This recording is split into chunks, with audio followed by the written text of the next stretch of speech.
Voici encore un autre extrait de mon livre, L'avenir commun. Tout va bien, tout se déroule comme prévu. Dans cet extrait, je parle de la culpabilité et de la tendance autodestructrice de l'humanité. Ces milliers de pages du rapport du GIEC reflètent également un problème de taille, la complexité crasse du climat.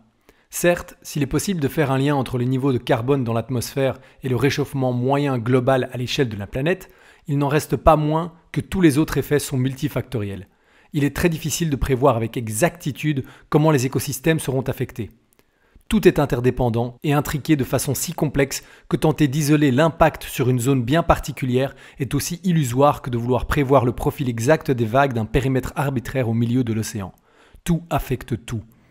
Et pendant que les experts s'essayent à modéliser tant bien que mal cette complexité, les industries crachent de la fumée, les vaches pètent, les arbres de l'Amazonie tombent et les gouvernements se succèdent les uns aux autres en continuant de jouer à Jenga entre décideurs et autres puissants.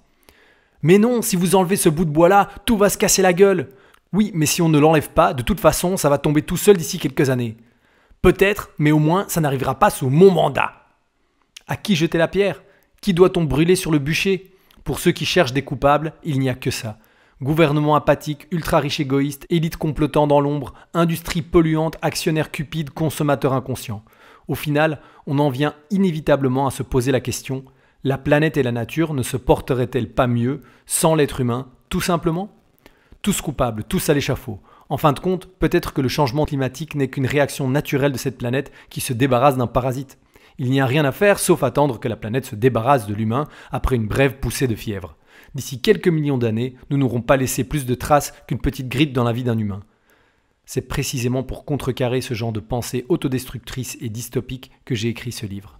Il est disponible sur livreenpapier.com ou alors sur Amazon en format papier ou Kindle. Bonne lecture!